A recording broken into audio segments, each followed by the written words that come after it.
Okay, so once again, welcome. This is your official welcome, and to those of you who are in the space and to those who are viewing the recording, we also thank you for joining in.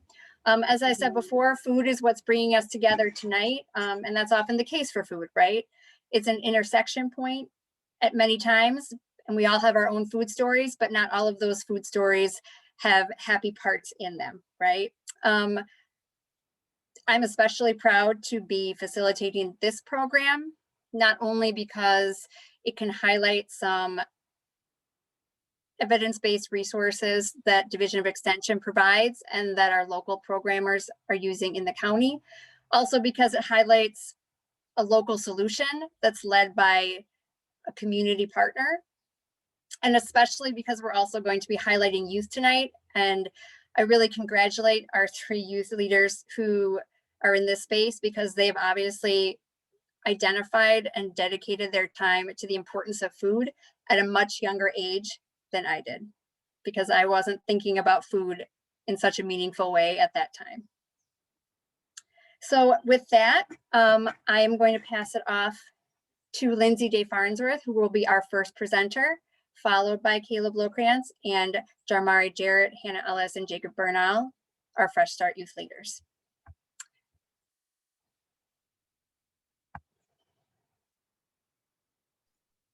Thank you, Erin. I'll go ahead and get started and activate screen sharing here.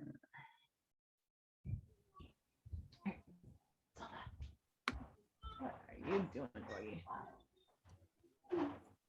Can you see my screen okay? Yeah, in travel. So I'm going to cover a lot of territory in a short period of time in an effort to highlight some of the major failings present and historical in the food system. And then I'm going to spend a little bit of time discussing some efforts underway to build more just and resilient food systems through extension and in the communities that we work with. And I'm going to confess up front that I'm guilty of really text-heavy slides. So just bear with me, because I know that Kaelyb has promised lots of pretty pictures of gardens to come at the end. So we'll get to the good stuff eventually. I wanted to start with talking a little bit about food security, since hunger is one of the first things that comes to mind when we think about what's wrong with the food system. I wanted to talk about how food security is defined, what characterizes it, and why it matters, and use that as an entree to look at how food insecurity is a byproduct of, and in many ways mirrors patterns of racialized poverty across the food system. So food security is simply defined as household level economic and social condition of limited or uncertain access to adequate food. And basically, as a definition, it's calculated based on a survey not unlike the census that records responses to a series of questions about conditions and behaviors that characterize households that are having difficulty meeting their food needs.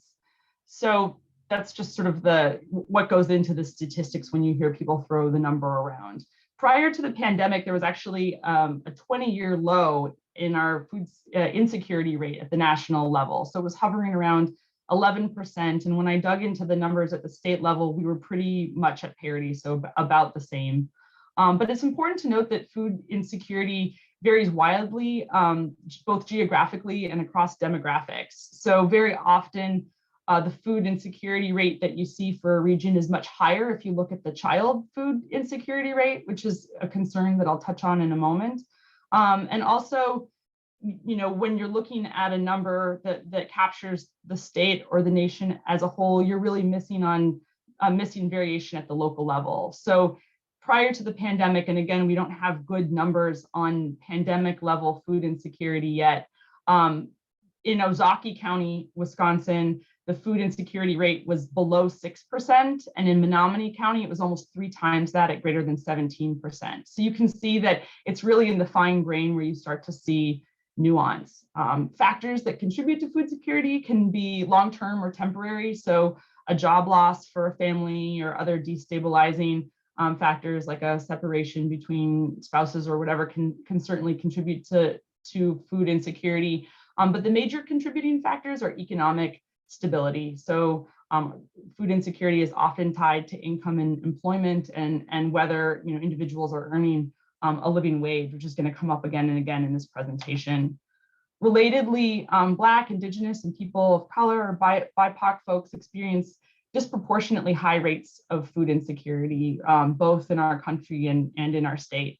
Again, drawing on pre-pandemic numbers, it was 1 in about 12 non-Hispanic white folks that were experiencing food insecurity prior to the pandemic, but that number was as high as 1 in 6 Latino or Latinx individuals, 1 in 5 Black individuals, and 1 in 4 Native Americans. And in fact, in a report just as recent as this March, Feeding America was projecting that Black individuals in the US were likely to experience food insecurity this year at a rate double that of white Americans. Hopefully our bounce back from the pandemic will sort of stem those projections and it won't come to that. But you can see that these disparities, again, are significant and clearly racialized.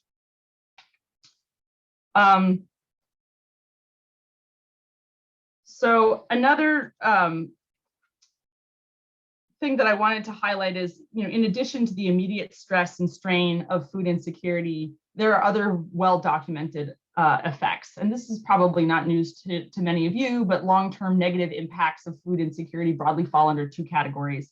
There are health outcomes and non-nutritional outcomes. And as you can see, particularly for young people, but really across age groups, and perhaps it's just mainly because young people are studied more in terms of the impacts of food insecurity, but we see long-term negative effects, and they're fairly wide-ranging, from asthma to anemia to hospitalization, poor general health, worse oral health, to cognitive and behavioral problems, anxiety, depression. Some studies have even suggested that suicidal ideation can be increased related to the stress and strain of food insecurity. So again, not a direct nutritional impact of it, but a reflection of the stress that it puts upon an individual and a household. And I have a quote from Howard on the screen that just sort of highlights the challenges that it presents for children in pretty formative ways in terms of interpersonal relationship development, self-control, and certainly learning. So obviously these in and of themselves are significant concerns and warrant our attention, but I'm speaking from the position of the Community Food Systems Program at Extension and kind of wanted to zoom out and look at some of the broader surrounding issues that food insecurity is really sort of nested in. So food issues related to food access and security, or insecurity rather, are not the only ways that the conventional food system is falling short. At virtually every phase of the food supply chain, which is that inner circle there, and extends from land access and suitability all the way to resource and waste recovery, we find that the legacy and perpetuation of practices that degrade people and the environment. And these practices are often reinforced by factors in that enabling environment, so that outer circle that monetize them, codify them through laws, or normalize them through culture. So I'm going to spend the next couple of minutes highlighting a couple of different examples of different phases of the food supply chain and the ways that they've been broken historically, and that we continue to feel the legacy of these laws and norms in our culture. And then we're going to pivot to some more sort of positive locuses of change. So certainly a foundation for agricultural production is access to land, and preferably fertile land. But for non-whites in the US, this has been a major hurdle. For Native Americans, certainly there's been centuries of systematic, massive land dispossession that was institutionalized through law and policy. So for example, in 1828, the Supreme Court ruled that Indigenous peoples could live on United States land, but could not hold title, since the United States, quote unquote, right of discovery superseded Native people's right of occupancy. And we see the reverberation of this decision throughout the 19th century. So by the end of the century, through the General Allotment Act, we saw the seizure of more than 100 million acres just between the late 1880s and early 1930s of land that had previously belonged to Native Americans. And certainly for African Americans too, the history of land access has been a tumultuous one. Following enslavement, there was a period of modest gains to land access during the Reconstruction era through legislation such as the Southern Homestead Act. But blowback from Southern Democrats, poor quality land, land cost, and inheritance laws all contributed to subsequent land loss. So again, we just continue to see a real bias towards the accruing wealth and land, mostly to white folks, certainly as we move across the country, and even when there were attempts to reverse some of these policies. Lindsay, I apologize for interrupting you. Could you possibly put the presentation full screen? Sure. Thank you. Yep, sorry about that. Does that appear okay? We can still see the next slide notes coming up, but it is a little more front and center than it was. Okay, I apologize for that. So I wanted to provide a little bit of a regional example of Native American land dispossession. And I've borrowed this slide from a colleague, Jennifer Gauthier, who is from the Menominee Nation and also an extension colleague at Menominee County. And as you can see here, the orange area on that map was the original ancestral territory of the Menominee Nation, in comparison to that small white rectangle that I've circled on the screen there. And that represents a decrease in their original land from 10 million acres to just over 235,000 acres over the period of several hundred years.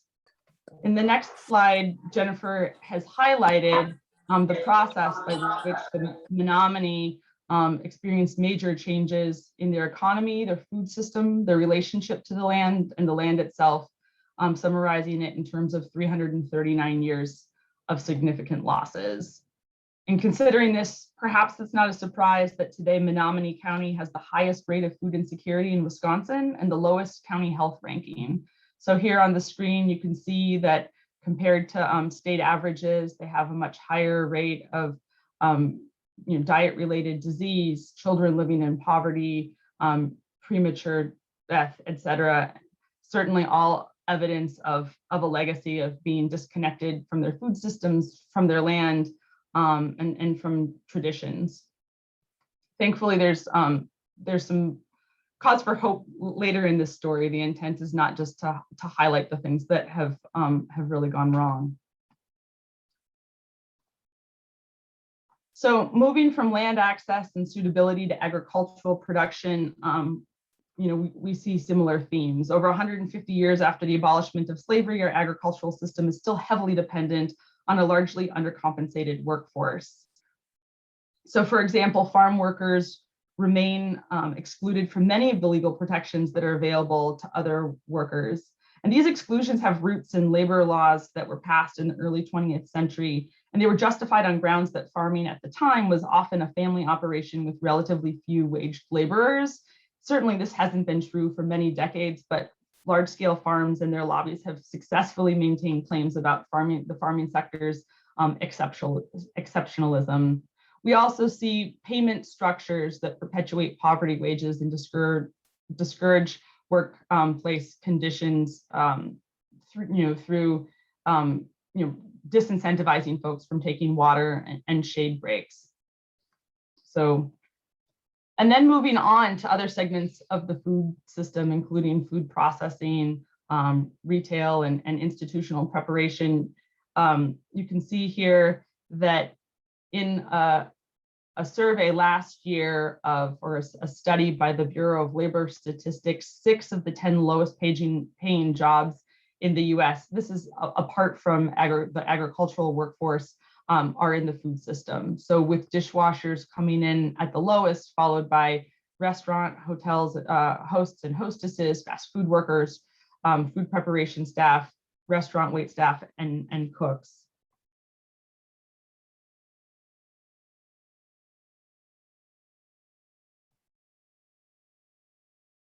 Just a second here.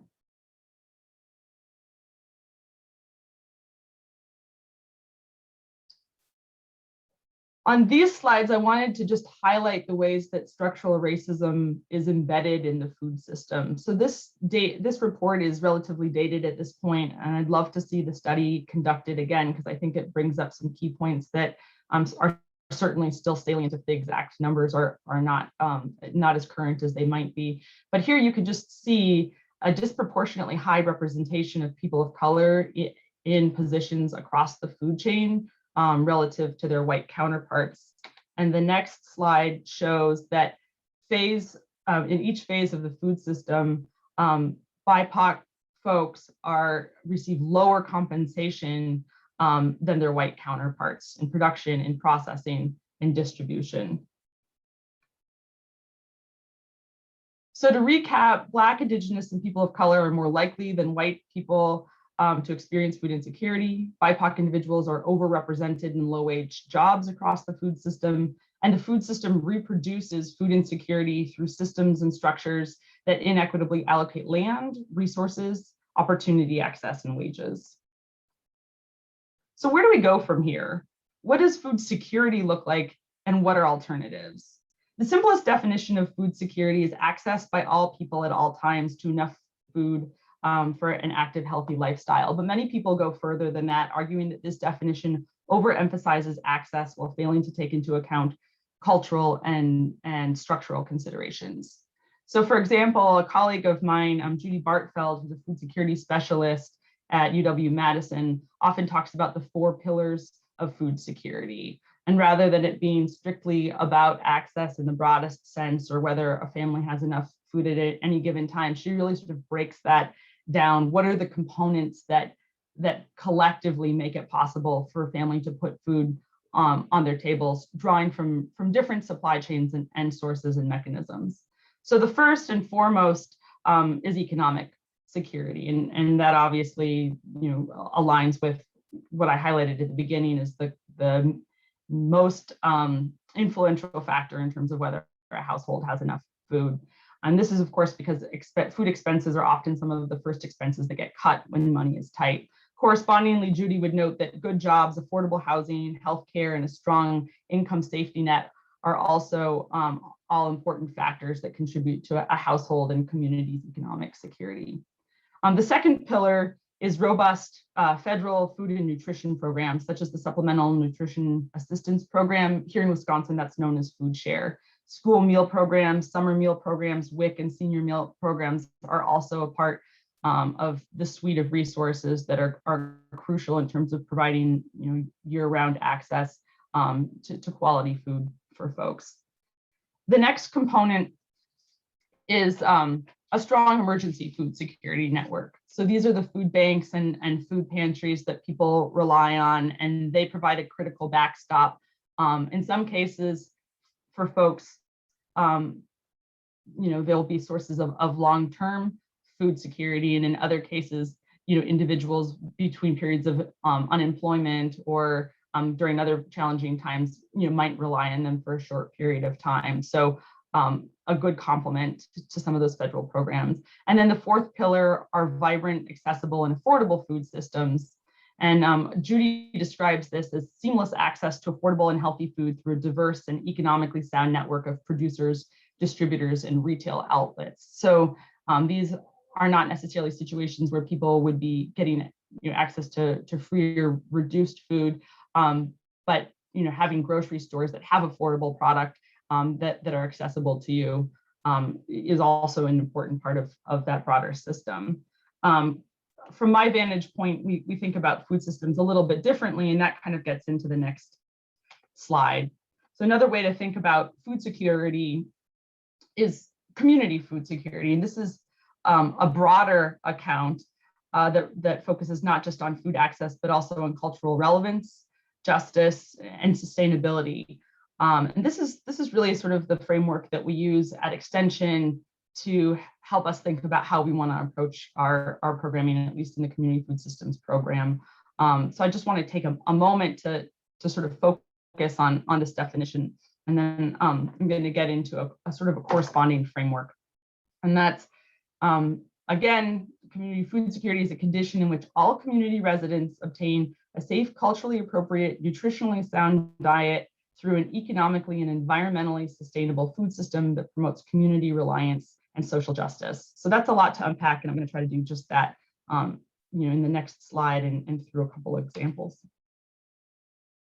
So here's a framework that was developed by a UW-Madison project in partnership with Extension a couple of years ago. And you can see that it expands on the graphic that I shared in earlier slides. So here we have community and regional food projects, programs, and policies that trigger interactions between the different components of the framework, which in turn affects their outcomes.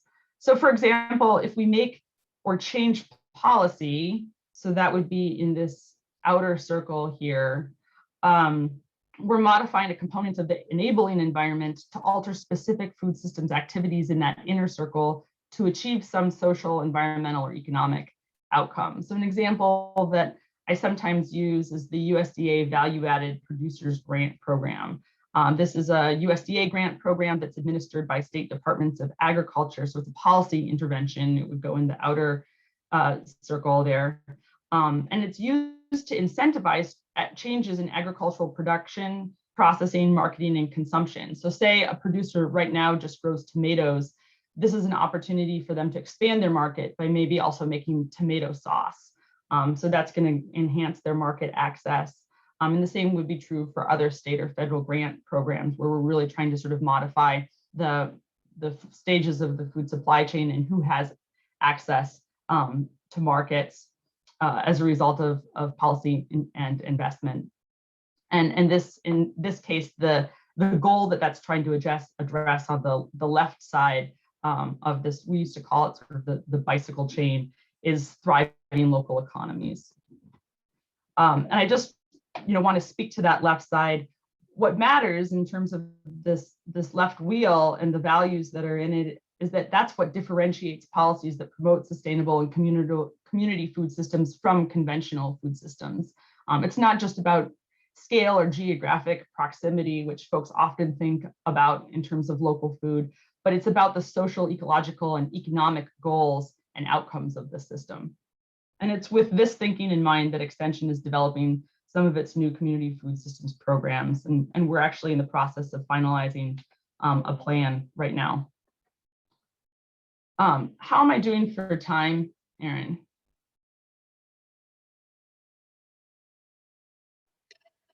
Maybe about 5 to 7 more minutes. Okay, yeah, I'm on target then. Thank you. Okay, perfect.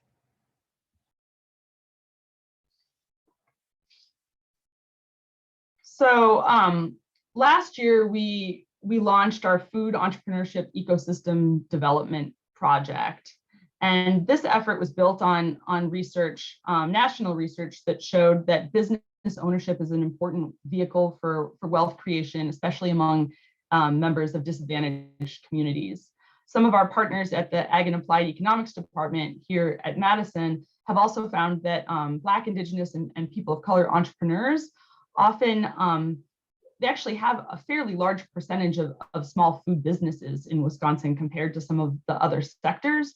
But research has shown that they lack connectivity to formal business networks and lenders. And so our thinking here was, if business ownership is an important vehicle for wealth creation, then how can we help BIPOC entrepreneurs and food entrepreneurs in particular tap into existing networks across the state? Many parts of the state have reasonably robust small business support infrastructure. So the question was not really how to reproduce that, but how to connect BIPOC food entrepreneurs to those networks. And then in some cases, connect them also with food safety training, which is one of the ways that food businesses are unique and can present some challenges that more traditional small business assistance providers can't provide. So in short, this program is really striving to increase the proportion and success of BIPOC food entrepreneurs in the state, as well as limited English speakers, recent immigrants, and others experiencing structural barriers to food business entrepreneurship. And at the moment, there are 3 central components of this project. One are no-cost online trainings. We actually have a series coming up next month that blend food business development and food safety training on how to navigate licensing in state. Right now, those are offered through English and Spanish. We're developing a couple sessions that are going to be Spanish only, and we're also working on rolling out some Hmong language resources. Those trainings will be available for those who aren't able to attend in person or want to sort of loop back and revisit some sections of them later. They'll be available online, accompanied by fact sheets that are in all of those languages as well. And then we recently wrote a USDA grant that we're hoping will get funded that can sort of super boost our work to develop a statewide food entrepreneurship network. And so if it's funded, we both have a BIPOC peer-to-peer food entrepreneur network, as well as more network development among our extension educators across the state to support this work. Another priority for the Community Food Systems Program is food systems policy and planning. Extension educators in various parts of the state already play a supportive and advisory role with various food policy councils and planning activities at the local level. And food policy is a priority for the program precisely because, as the slide notes there, policy can be both a function of action or it can be a function of omission. And we wanted to make sure that communities are taking decisive actions to support their food systems, if and when they want to. So for those of you who aren't familiar with food policy councils, this is one of the main ways that our program members have been supporting this work at the local level. Food policy councils bring together stakeholders from different parts of the local food sector to examine how the food system's operating and to develop some recommendations for how to improve it. Sometimes this is just organizing across existing organizations, whether they're food pantries or nonprofits. Sometimes they work more closely with county or municipal government to affect changes at the policy level. Here in Madison, we have a couple mini grants programs, one that supports community markets and another that supports nonprofits or community groups that are doing various community-based projects. And across the state, we're trying to build extension capacity to support local food work in locations where there's interest, either in having formal food policy councils or less formal food coalitions to increase the impact of individual organizations and their impact collectively. There's a lot to unpack on this slide, but this is just to highlight that at the local level, there's a tremendous amount that you can do to affect changes from production all the way again to resource and waste management at the end, whether that's grocery store attraction or urban agriculture ordinances. And right now there's been so much work that's done, communities really don't have to reinvent the wheel. And so this is another way that we're trying to be sort of a clearinghouse for local partners that would like to move into these spaces. There are a lot of great toolkits and resources out there. And so you can kind of identify what the need is or where you're trying to go. It's our hope that we can provide support for you in getting there. I would say this is the least well developed of the priority areas in our current plan. And that's just because this relies really heavily on partnerships that in many places we're still developing. But I'd say within food sovereignty and justice, the main initiatives that we have underway right now are community and market gardens and an effort to restore access to land for production. So there are a number of Latino or Latinx and Hmong producers that operate market gardens in different parts of the state, and community gardens, of course, are also opportunities for a variety of other extension programming. So I know that soon we'll be talking about youth engagement in gardens. There are also veterans gardens and therapy gardens in Milwaukee County, and a number of other garden related projects across the state. So right now we're supporting some extension partners in really documenting the impact that these gardens have for various extension related initiatives.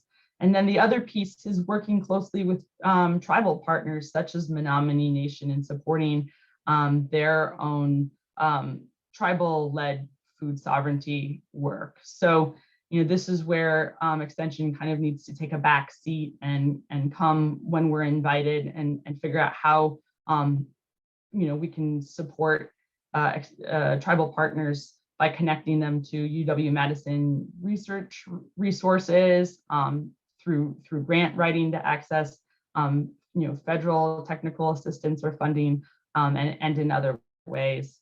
I did just want to highlight work that again is already happening at Menominee Nation, and you can see here how holistic the approach that they're taking is. There's a lot going on here, but you can see that this food systems work in the Menominee context is also about language and culture reclamation. It's about intergenerational learning. It's integrated into gardens and supply chain development. So a very thoughtful approach and a lot of work. And it's really best to leave that to Jennifer to represent all the amazing things that they're doing there.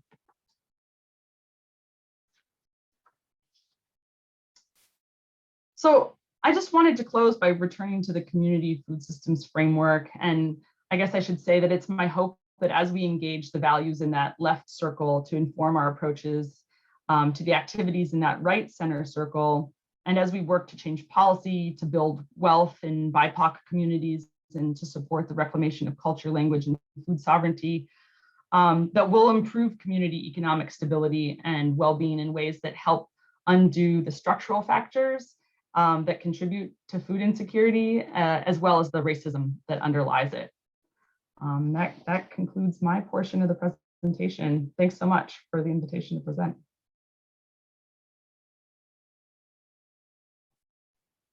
Thank you, Lindsey. We'll transition over now to our second highlight of the evening, which is Kaelyb Lokrantz and the Fresh Start youth leaders out of the Merrill Community Sharing Garden. And I do really appreciate, though, before we move over, Lindsey, the different details that were shared. I know in Rock County, we speak a lot about supporting food need, and we speak a lot about our agricultural community, but there's a lot going on in the middle that I'm not sure we're always talking about, right? So with that, I am really excited to introduce some really great pictures we've been promised, and of course, the people that go along with them. Now I'm under pressure. All right, let me just start my screen sharing here.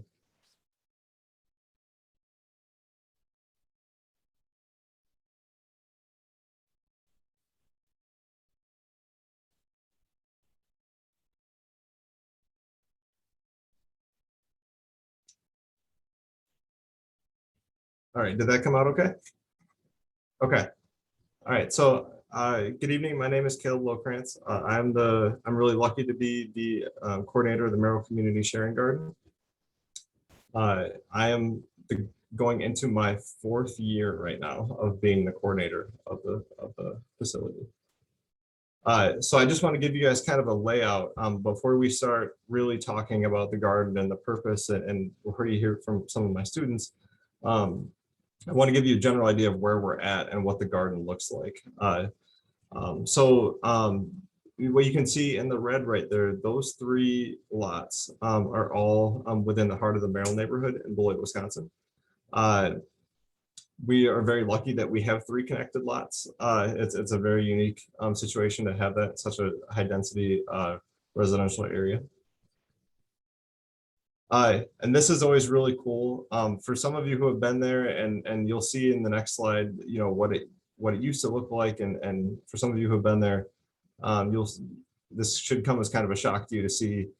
This was the Merrill Garden in 2010. And we're actually looking here. So this greenhouse on the right is actually where, I'm going to go back one slide, is actually right here. So the house is gone. So we have actually reclaimed what used to be houses. And one of my students will be talking about that in just a second. But the garden itself, the land, has really made a large transition. So this is what it looked like in 2010. And this is one of the pictures of what it looks like now. This was taken last year. Unfortunately, we're just at the time where, I have to use all the nice pictures from last year because everything's still really young right now in the garden for this year. We're very lucky to use different forms of permaculture in what we grow. We have, there's raspberry bushes along the fence. We have raised beds. We have in-ground beds. There's a mulberry tree, 3 apple trees, 2 cherry, and we just added a couple pear trees too. So we're adding permanent food structures into the garden, as well as our annuals and stuff like that. So here's another view. So this view right here is actually where that house was.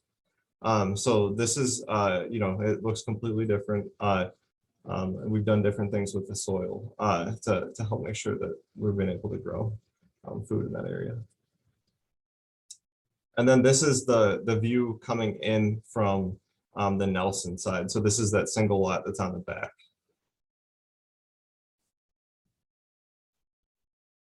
So the garden itself was founded in 2008. It consists of 3 city lots, and like I said, it's located in the Merrill neighborhood. It is considered a food desert, and it's in a very underserved community.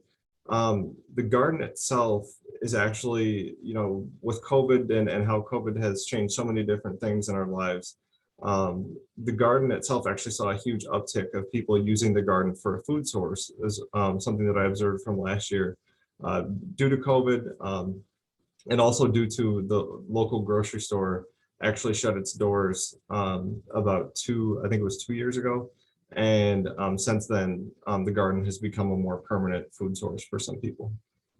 So right now, I'm going to actually turn it over to one of my students, Jacob, and he's going to speak for a second.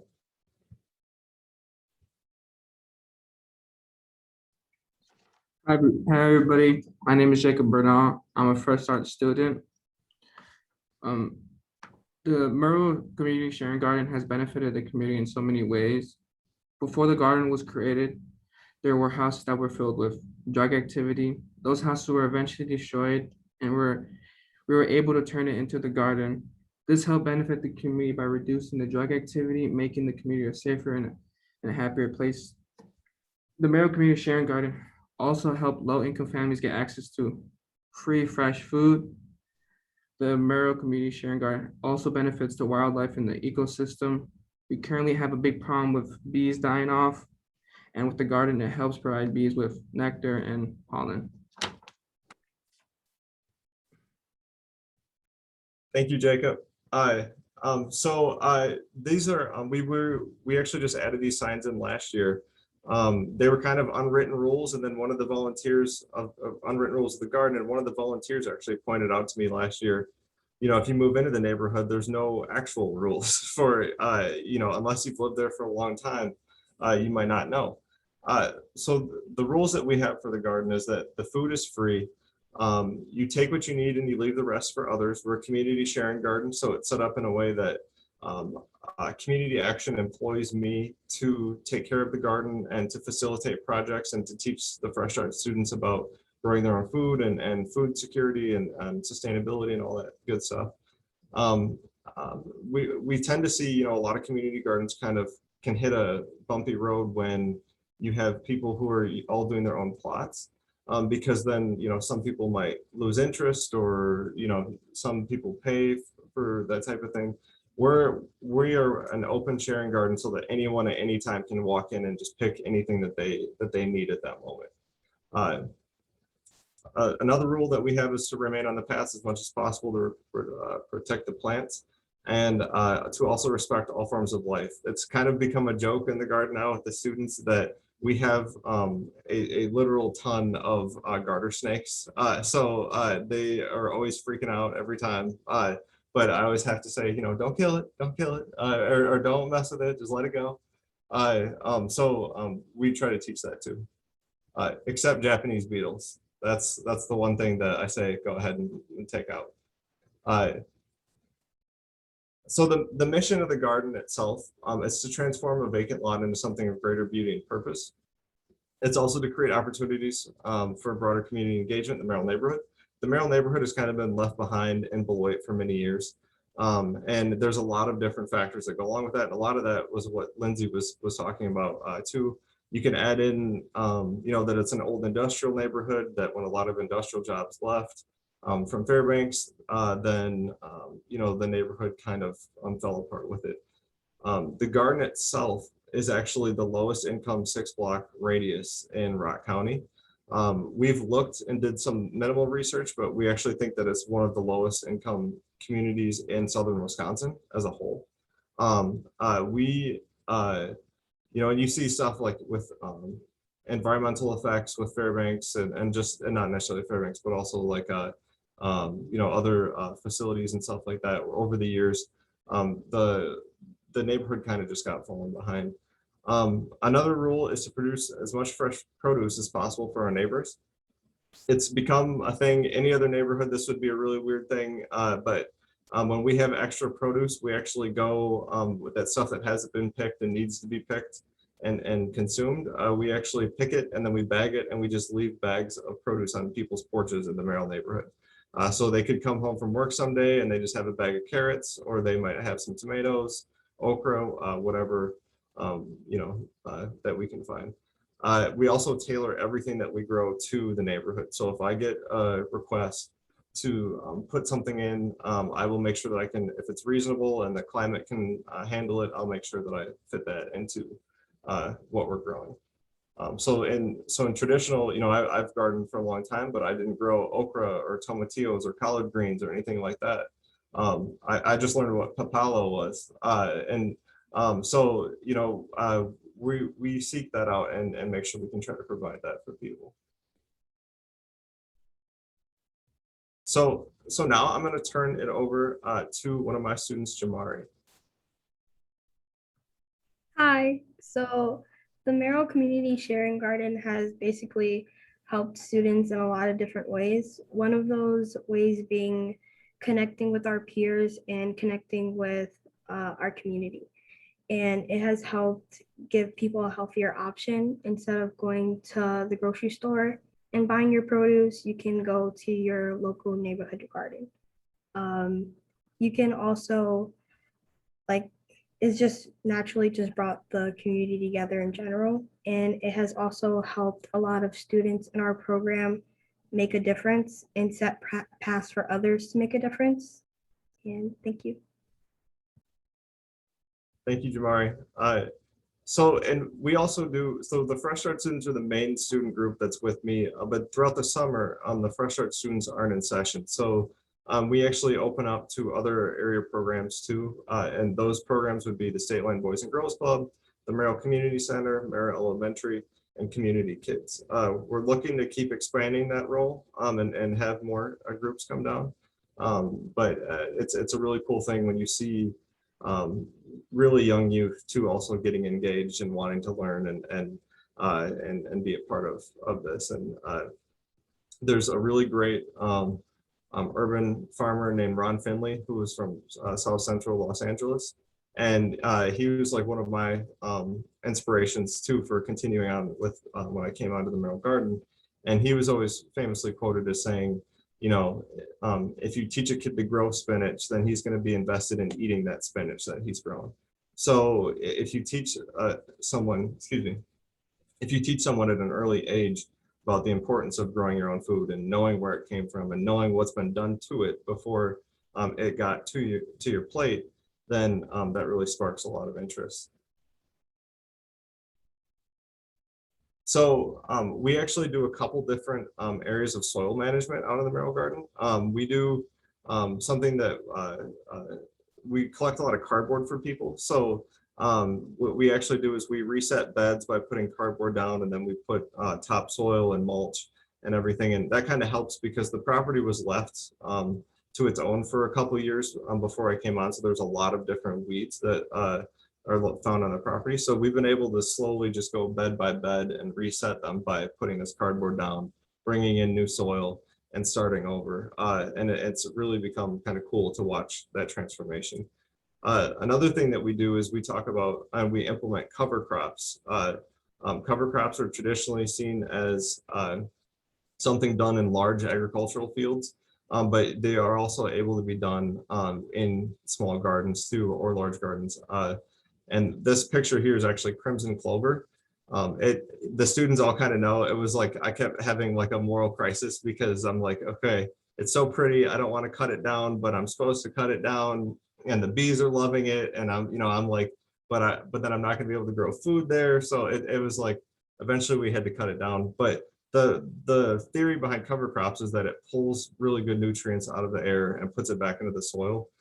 So we actually use cover crops in one of the areas where there used to be a house on the property. So they're actually we're using it to build up the soil back up.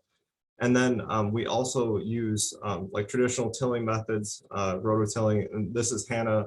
She's going to speak a little bit later, and that was the day she learned how to use the rototiller. It's kind of cool to see, all the students' eyes always get a little bit wider when I tell them, okay, I'm going to teach you how to use a rototiller now. And then it's kind of cool to see that too. So when I came on, I added another mission to the garden, and that was to actually preserve the natural biodiversity of the property, and to try to protect, one, to help the environment, and also endangered species, giving species a home. We have designated areas in our garden now that specifically left with native plants or with plants that are going to attract a lot of pollinators. So we're working on continuously adding more and more.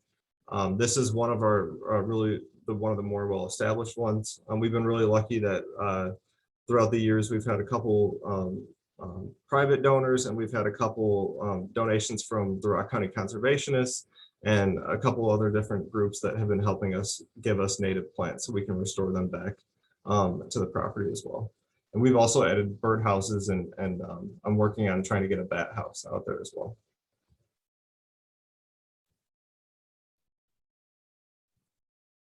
So we have these are two different experiences that I really wanted to point out for the students, and that one of them is that we have a greenhouse that we were really lucky to have, that an Eagle Scout actually built it. It's not a huge greenhouse, but it's big enough. In that first picture there, that's Izzy, our full-time AmeriCorps member. She, from where the picture is taken is the door, and then you can see the back. So it's not a big greenhouse, but it really is crucial in helping us get a lot of plants going, and getting us a head start and providing people with food. We do a lot of different things with the greenhouse, where like I'll teach the students, you learn about different varieties. We always use heirloom plants. That's like our number one goal too, is that we use heirloom plants and non-GMO plants, open pollinated, so that way we could collect the seeds, and I'm working on continuing to collect seeds as a future program too. The Three Sisters Garden is this is really relevant to what Lindsay was speaking about earlier about land dislocation, and with Native Americans, we lost a lot of that traditional knowledge. And one of our really cool teaching gardens is the Three Sisters Garden, and that's where they grew corn, squash, and/or pumpkins and running beans together in harmony. And there's a whole beautiful story if you Google Three Sisters Garden. It's a beautiful story about why they did it and how they did it, and how people are trying to bring that back. So now I'm going to turn it over to my last student who's with us tonight, Hannah. Hi, everyone. So one of my personal favorite things about the garden is actually the murals we have. They were painted and donated by the local college students in Beloit, which are currently hanging in our gardens, as you can see from that picture. Our outdoor classroom is available to all of our community, and we got the classroom using a grant from SSM, and Community Action has been in the process of building it from scratch for 2 years now. We have built benches and a chalkboard, creating plenty of space for an outdoor learning environment during COVID. And this outdoor classroom also provides learning opportunities for nutrition classes for everyone. Thank you, Hannah. Yeah, so the classroom is a really cool added aspect that we've put in. We had kind of a dead space in our garden that was really shaded. So we talked about adding in this new classroom so that outside groups will be able to come back in and enjoy the garden, and also that we'll be able to host classes out there as well. I'm hoping to be able to continue to provide guest speaking opportunities for people where they can come out and speak at our classroom and maybe speak to my students as well. So we were lucky. We were through COVID, it was very hard. We couldn't have volunteers for a while, but we were very concerned with trying to make sure that we continue to provide fresh food and healthy food for people because a lot of people were depending on it. So we were able to get a lot of nice coverage from it. And then the SSM grant help that we got was crucial. It helped us do a lot of different things, not only building the classroom, but expanding the amount of food that we grow, putting a driveway in for when we get soil and mulch delivered, and a lot of different things. And then going off with the recognition, it was really cool. We were able to get recognized by the governor. And it's a really cool feeling because then when we have stories that the AP picked up the story and then the governor tweeted about it, and that's something that I can show my students and say, like, you know, you're a part of this and you're taking these huge positive steps and people are realizing it and they're recognizing it.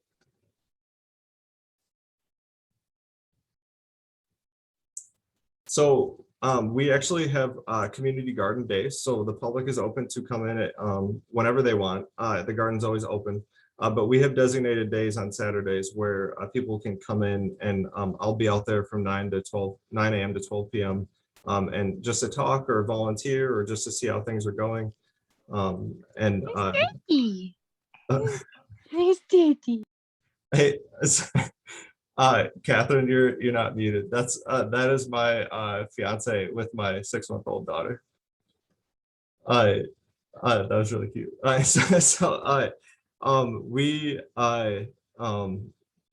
Another picture here is that we have this picture on the right. Of course, I had to take an opportunity. That's the corn from our Three Sisters garden. It actually we measured it last year. It got to be 10 feet tall. So it was actually getting taller than the greenhouse itself.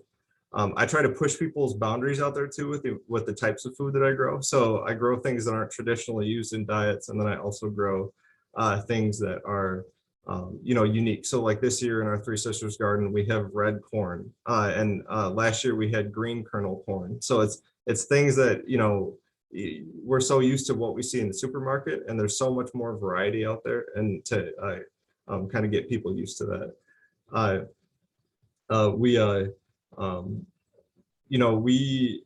Like I said, all the stuff that we grow is heirloom and open pollinated, but we've been really lucky because we get donations from Seed Savers Exchange and High Mowing Organic Seeds out of Vermont. That's been really great because then that is a huge part of our budget then that we cannot have to pay for, and we can get started and spend that somewhere else.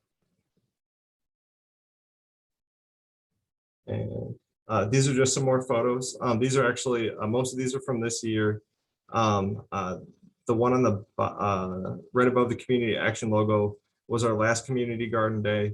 And it was really great. It was the largest participation rate that I've had as a community garden day. We had 16 people show up, and only 3 of them came together. And so it was like all these people were coming, and it was just amazing. And it's really cool because now that we have this garden built back up and built and running, we are able to see this community investment and community involvement, and it brings everything full circle because that's what the whole point of the garden is about. So I just want to thank you all very much for having us tonight and giving my students this opportunity. This is a really cool opportunity for them as well. I look forward to questions in the future. Thank you, Kaelyb and Hannah and Jacob and Jamari. I really appreciate it. And I know everybody listening here and on the recording does as well. We will be moving into the question and answer shortly. Kaelyb, could you stop sharing your screen so that I can Yes. put the action slides up quickly? Thank you.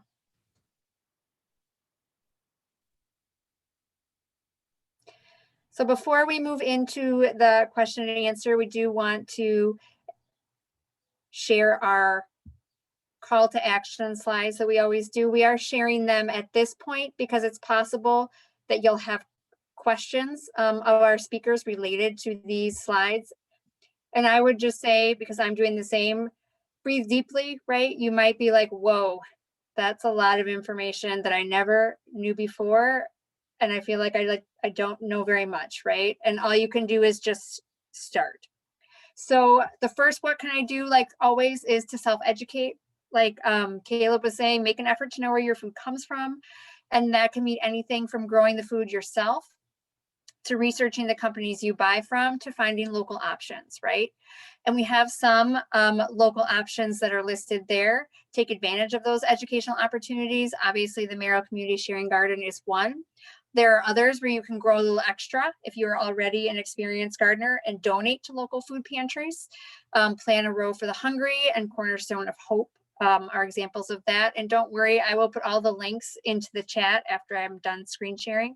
There are also websites that can help you make those food choices that might reduce harm. And so you can research them and then make purchases accordingly if that's something that is possible for you and your budget, right? And then local experts abound. The one there is a former local dairy farmer, but there are so many out there, like Lindsey was speaking. We just need to do a better job of connecting with the people who already have a lot of answers, right? Donate with purpose.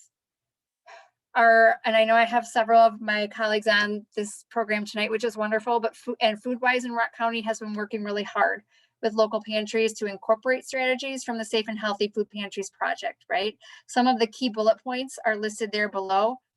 We need to donate intentionally when we are choosing to contribute to those in need in our community, because it really does matter. And then organize and advocate, right? As Lindsey showed us, there are different breakdowns in all facets of the food system, and there's different ways we can address them. So reading about successful change is a really great place to start. And I have a few examples there. And also, I know as Lindsey emphasized, work in partnership, right? That's what it takes. It takes a group effort to really move things forward. What can I do for the youth focus? And many of you might notice that DAT programs have picked up this youth focus piece over the past programs of this year. And I think the youth who are on this program tonight really exemplify why that matters, right? Youth are not passive participants, nor are they blank slates in our communities. They know things, they are passionate about things, and they're willing to put the work in to create positive change for issues that they're seeing. So with youth in your life, or youth that you know, or for people who you know that work with youth, again, self-educate, right, about food, nutrition, different types of agriculture. We have some great resources in this community. Again, I listed the Sharing Garden. Janesville Community Center has a Janesville Urban Farmers Association. We have great environmental centers, like Welty that's listed there, because it's not just about the food piece, right? It's part of a whole ecosystem that we're really working with. Again, learn from your preferred media. And the youth I work with, like a whole bunch of different things. I went on before this and I went into the Hebron Public Library's virtual canopy.com and put food systems in. Whole bunch of stuff came up. There's also great fiction and nonfiction books. Some of those are listed there. Again, like we said at our program in April, practice service learning and advocacy. It's not just about donating to donate something. Get to know what places need and practice the process, right? Identify that youth advocates for community health curriculum that I mentioned is really about identifying goals, taking action steps, and then evaluating how it went, right? And there were also some great examples of doing that on learningforjustice.org, which was previously Teaching Tolerance. And finally, youth, share your voice, right? And encourage others to do the same. Whether that's because you have unlocked a passion within you doing the work, like maybe these youth leaders are doing right now, and they go on to have jobs that are integral in many of these different food system pieces, or simply continue to step up when communities ask for your input, right? And I still listed the community health assessment that's there at the bottom. So I am going to put all of those resources into the chat now, and we will officially open up our question and answer portion. So please put those questions into the chat, and we will work through what people are looking to learn more about.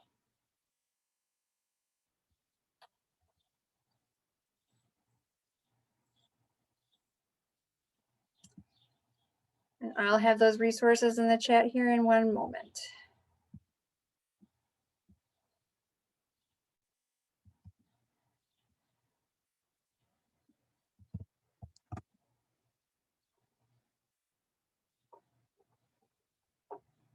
And your questions can be for Lindsey, or they can be for Kaelyb, or any of the youth on the call. Also, as we encourage, if others have different resources they'd like to share on this topic, you can certainly use the chat for that too.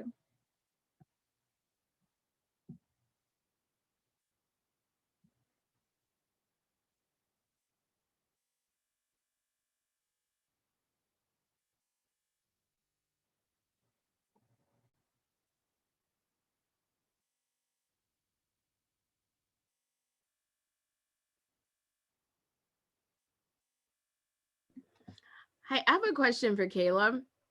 So just an idea that popped into my head this evening. Has anyone from the garden considered like running camps? Because that is something I would pay for, to have my children regularly spend time learning how to grow things. And that could be a nice fundraiser for the garden. Thank you, Amy. Yeah, that's a really good idea. Right now, we've partnered with other camps, but we haven't done one ourselves. We've partnered with the after school program at the Merrill Center. We've partnered with Community Kids, the Community Actions Daycare Center in Janesville.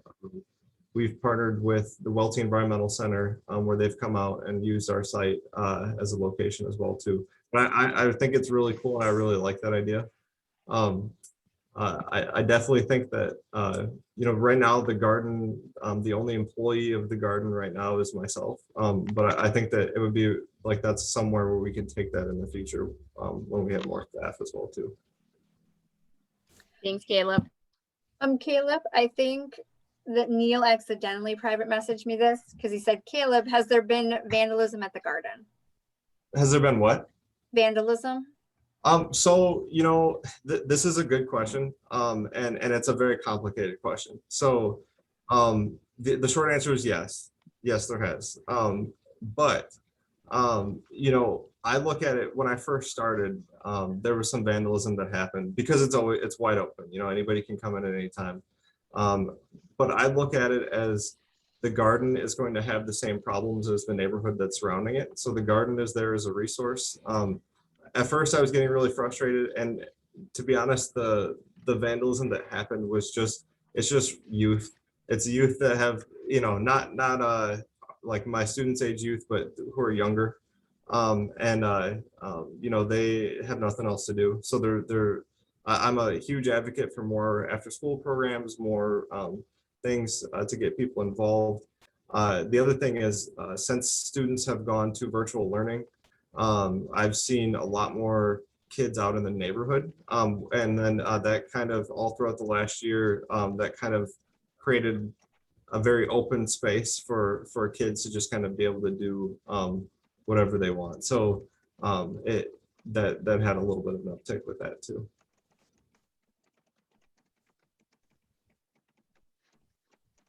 And there was also a question a little further up in the chat about having beehives. It says, if I heard Jacob correctly, are you planning on having beehives at the Merrill Community Garden? So I think it's a really cool idea, but because of the vandalism aspect, I don't know that, because the garden is always open. My fear is that some kid is going to come and knock the beehive over and then get stung, so just because of a liability and safety, since I'm not always out there, there's never always someone out there who's an adult. So because of that reason, we haven't done it. But I would love to be able to do it in a safe way. We would just have to navigate that. There's some other compliments obviously in the chat, and then there's a question about community classes. Kaelyb and team, I'm wondering if there are community classes related to the garden or will be in the New Bolt area. Yeah, so that's actually something that we're going to continue to keep expanding on. Right now, we haven't added any classes of our own, but we're reaching out for other partners to be able to host classes in our classroom. And that's mainly, that kind of goes back to Amy's question too. It's because I'm spending a lot of my time with the Fresh Start program and with the Merrill Garden itself. It's been harder to kind of schedule that. But I would say that when we have those kid groups, we end up doing something in a class structure, but that's more tailored to younger youth. I would be totally open for that. It's something that's on my radar, and I'm continuously trying to expand on that. I will say that if you're ever interested in looking at updates, the place that you can find the most updates the fastest is on our Facebook page at the Merrill Community Sharing Garden. We post updates there almost daily during the summer.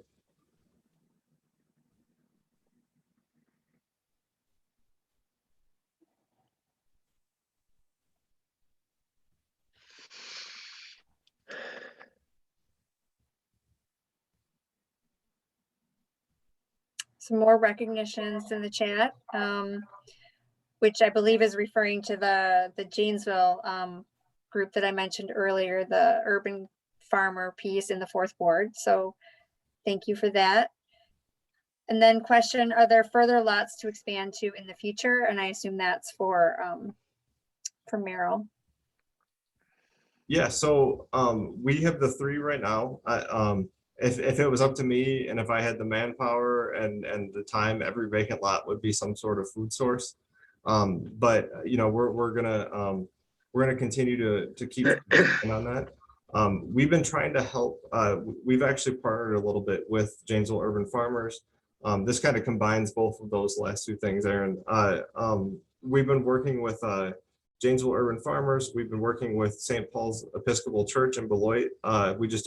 We grew from seed and then donated some plants, my students did, to the church so that they can use them in their own community hay bale garden that they're growing. And that is also a community sharing garden. So they're actually always going to be open as well as another food source. So we're always going to reach out, and I'm always willing to take phone calls about.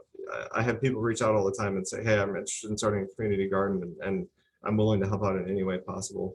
There's a really cool partnership that's happening right now it's still in the very, very early stages, but between Head Start and Community Action and the Welty Environmental Center to try to create a large community garden at the Head Start location in Beloit. And for those of you who don't know, that's the old Beloit Catholic High School.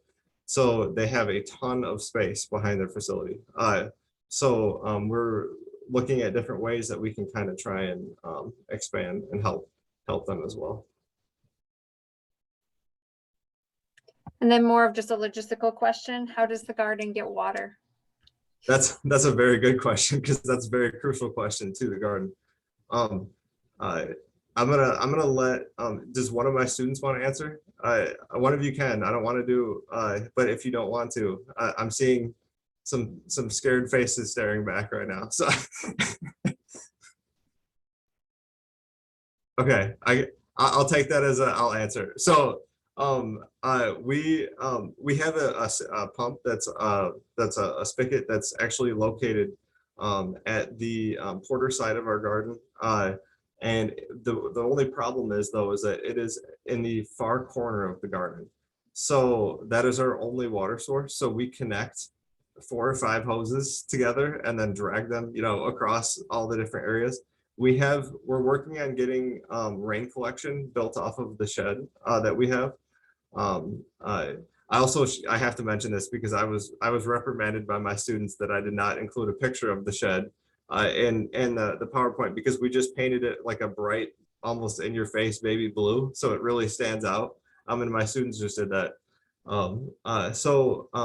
We're trying to do rain collection off of there, but we're still working on that. That's a future project. And even then, it's an 8x8 shed, so the amount of water that we're really going to get off of that is probably minimal. I'm looking at trying to add another water line on the Nelson side of our garden too.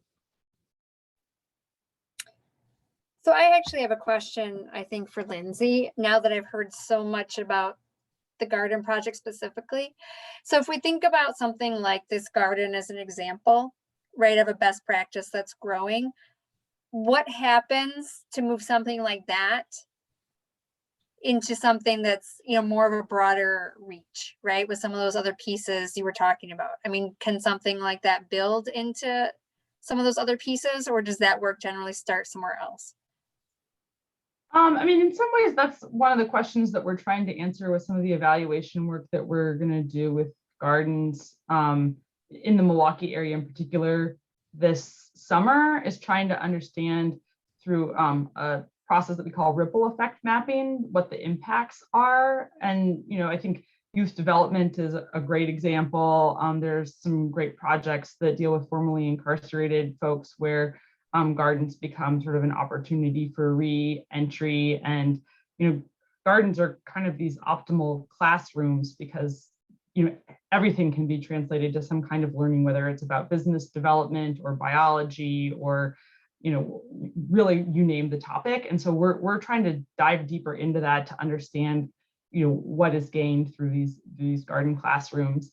With access to land, some of the larger plots that I was talking about for these market gardens, those individuals actually are selling at farmers markets. And so for them, it's sort of a low cost investment at sort of testing, do they have the production skills? Can they develop the market without having to actually rent farmland? And then in some cases, working with partners such as Spondy Food Center in Milwaukee, they've been able to get access to multiple acres rather than fairly large garden plots. So there's opportunity to scale in that way too. I'd say that those two examples are ones that come to mind.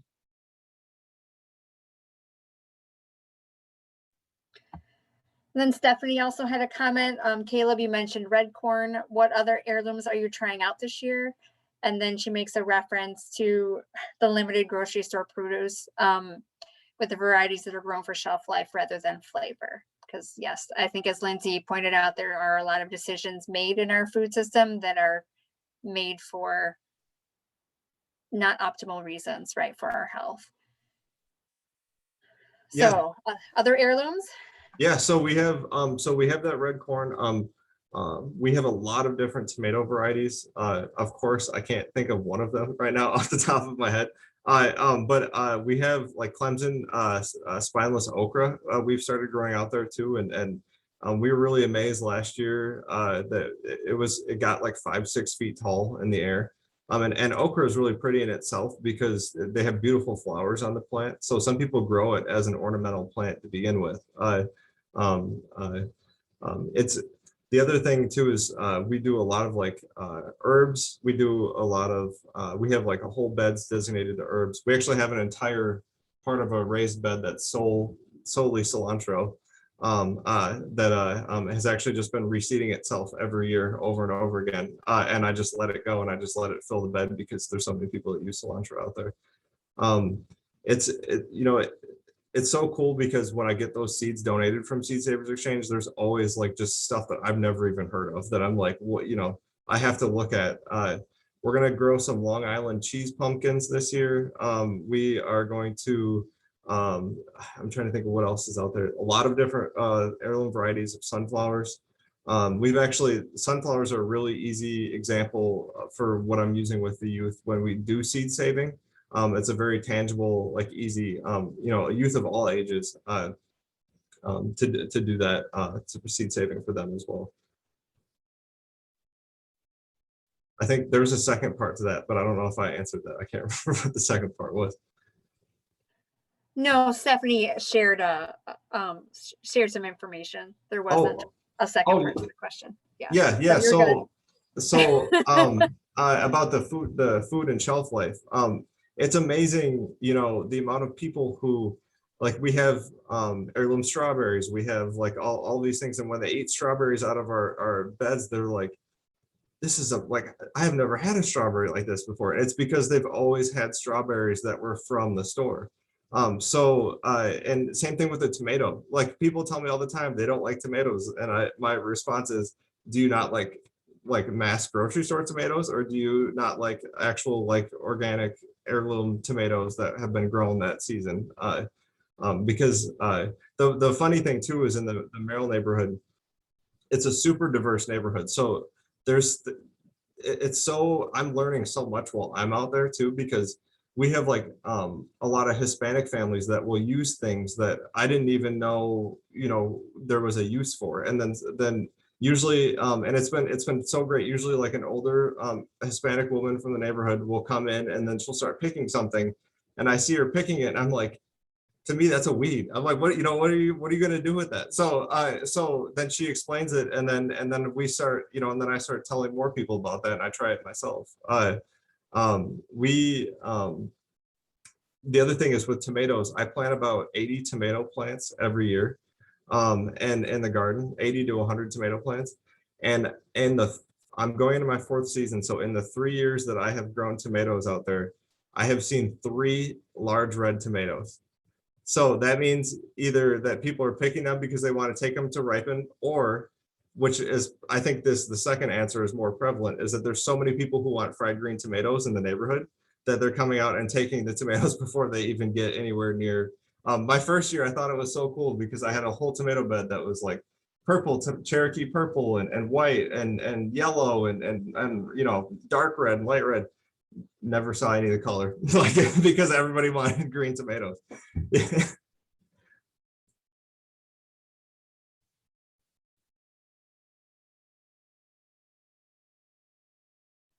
And we have some more celebrations in the chat, which is wonderful. And I hope the youth especially are reading them. And we have about, we're wrapping up with less than 5 minutes to go. I guess I'd be curious from the youth if any of you think this is something that maybe you'll continue to do, maybe as a profession or once you exit the Fresh Start program, since I know that's a temporal thing. Is this? Jacob, I see you unmuted. No, definitely. I think, I love helping the community. So, to be able to go out there and help plant would be a cool experience. And this has been the first time where I've ever done something like this. And I fell in love with it because, who doesn't like food, so it's awesome. And so definitely. Yeah, I definitely see myself coming back here. Like I tell my teachers all the time, I'm coming back here next year. I'm coming back here in the summer to help and everything.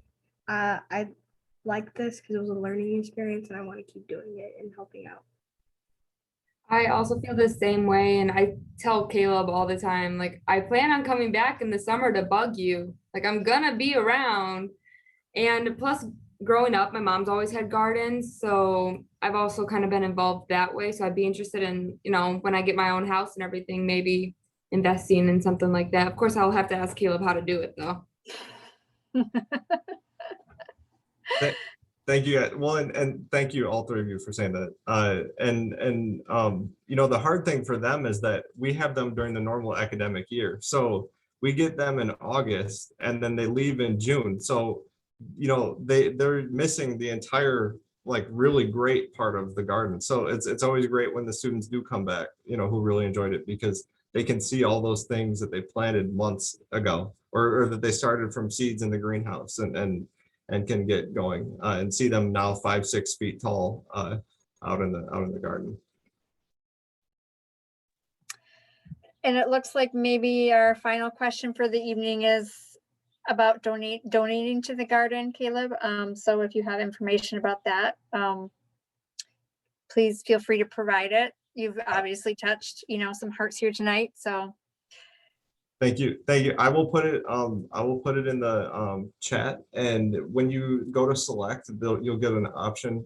Community Action has a lot of different programs in the area, and then the one for the garden is the Merrill Community Sharing Garden.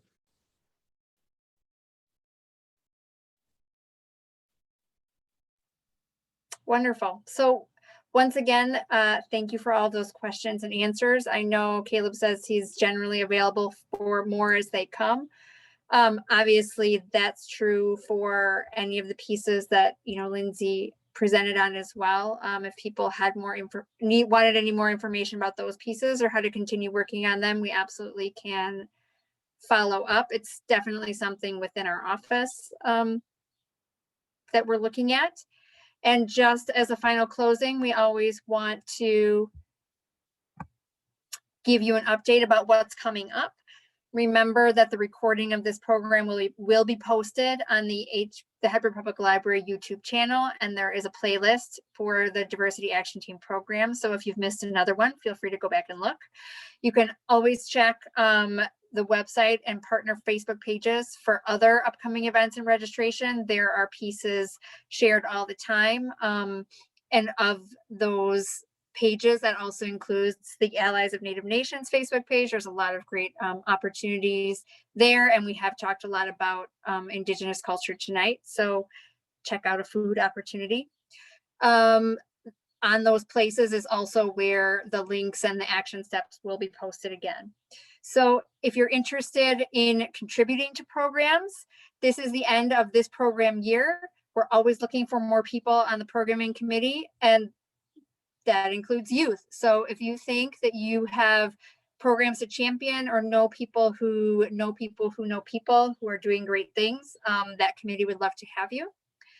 And I'll let Amy speak to the final piece because I think she has a couple of others to add to that.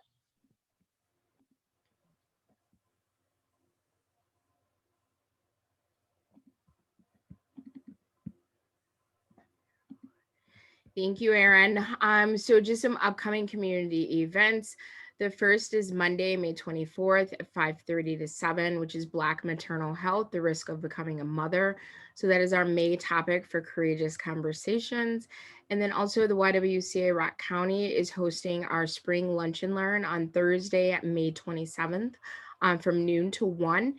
And we're hoping that you can join us for the Race to Equity, the process of creating the Rock County report. So we are very pleased to have Erica Nelson and Stephanie Munoz of Kids Forward, who helped to author the Race to Equity Dane County report, join myself for a conversation.